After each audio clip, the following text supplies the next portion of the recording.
आज हम बात करेंगे manufacturing licence of medical devices in India कि इंडिया के अंदर हमारे कंट्री में कैसे मैन्युफैक्चरिंग लाइसेंस को हम ले सकते हैं, कौन सी अथॉरिटीज है जो मैन्युफैक्चरिंग लाइसेंस देने के लिए रिस्पॉन्सिबल है, क्या डॉक्यूमेंट्स रिक्वायर्ड होते हैं। तो आज हम एक बेसिक सा बात करेंगे कि मैन्युफैक्चरिंग लाइसेंस का प्रोसेस कैसे होता है। सबसे पहले हम जानेंगे कि हर मेडिकल डिवाइस इंडिया के अंदर एक रिस्क कैटेगरी में क्लासिफाई की जाती है, class A, class B, class C और क्लास डी। तो ए और बी का जो है अथॉरिटी जो है वो है स्टेट एफडीए की, जिसको हम स्टेट लाइसेंसिंग अथॉरिटी भी बोलते हैं। और क्लास सी और डी का जो अथॉरिटी है वो है सीडीएसईओ के पास। CDSCO mean central drug standard control organisation, जिसको सेंट्रल लाइसेंसिंग अथॉरिटी भी बोला जाता है। तो जो क्लास ए और बी के लाइसेंसेस है वो आपको स्टेट लाइसेंसिंग अथॉरिटी के द्वारा मिलते हैं, और सी और डी के जो लाइसेंसेस है मैन्युफैक्चरिंग लाइसेंसेस आपको सेंट्रल लाइसेंसिंग अथॉरिटी के द्वारा सीडीएसयू के द्वारा मिलते हैं। अब सबसे पहले क्या करते हैं हम, अगर आपको मैन्युफैक्चरिंग लाइसेंस अप्लाई करना है अपनी मेडिकल डिवाइस के लिए, तो सबसे पहले सीडीएसयू अकाउंट लॉगिन होता है। अकाउंट लॉगिन के बाद चारों क्लासेस के लिए एम फॉर्म MD12 के ऊपर टेस्ट लाइसेंस अप्लाई किया जाता है। टेस्ट लाइसेंस में कुछ लिस्ट ऑफ डॉक्यूमेंट्स होते हैं, उनको हम लोग अपलोड करते हैं। लिस्ट ऑफ डॉक्यूमेंट्स को उनको ड्राफ्ट करके तैयार करके प्रॉपर इंफॉर्मेशन के साथ अपलोड किया जाता है। तो उसके बाद नेक्स्ट स्टेप होता है, अगर क्लास ए और बी है तो फाइनल लाइसेंस जो है फॉर्म MD3 में अप्लाई किया जाता है और MD5 में लाइसेंस ग्रांट होता है।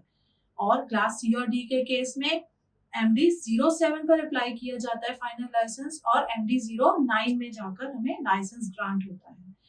इस सबमिशन ऑफ डॉक्यूमेंट्स के दौरान दो केसेस हैं। एक केस है कि अगर तो आपका सक्सेसफुल है सारे डॉक्यूमेंट्स, नो क्वेरीज, तो उस केस में आपका फिर जो केस है, जब फाइनल सारा डॉक्यूमेंटेशन के बाद जो स्टेट लाइसेंसिंग अथॉरिटी या फिर सेंट्रल लाइसेंसिंग अथॉरिटी आपका केस इंस्पेक्शन के लिए अलॉट कर देती है। अब इंस्पेक्शन के लिए किसको अलॉट करती है, उसके लिए सीडीएसईओ ने कुछ नोटिफाइड बॉडीज को राइट दिया हुआ है इंस्पेक्शन साइट्स पे जाके इंस्पेक्शन करने का। तो उन नोटिफाइड बॉडीज को अलॉट किया जाता है। तो उसमें से कोई भी जो सीडीएसईओ द्वारा choose list of notified bodies है, तो उसमें से कोई एक नोटिफाइड बॉडी आपकी मैन्युफैक्चरिंग साइट के लिए अलॉट की जाती है, और फिर वो वहां पे आपकी साइट पे विजिट करते हैं। After their successful inspection, they submit the all inspection reports to the concerned authorities, and afterwards the final license, manufacturing license, is granted to the client.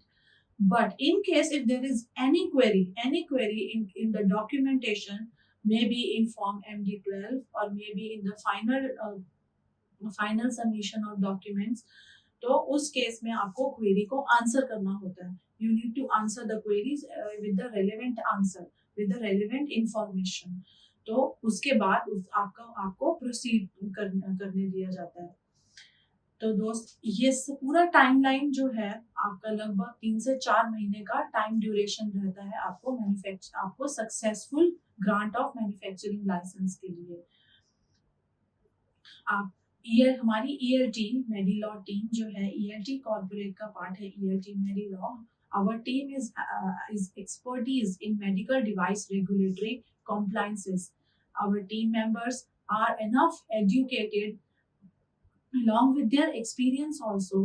They are educated under the regulatory devices compliances only, and they are enough educated to answer your queries and to drafting of all your documents which are required during the application of manufacturing license. Thank you.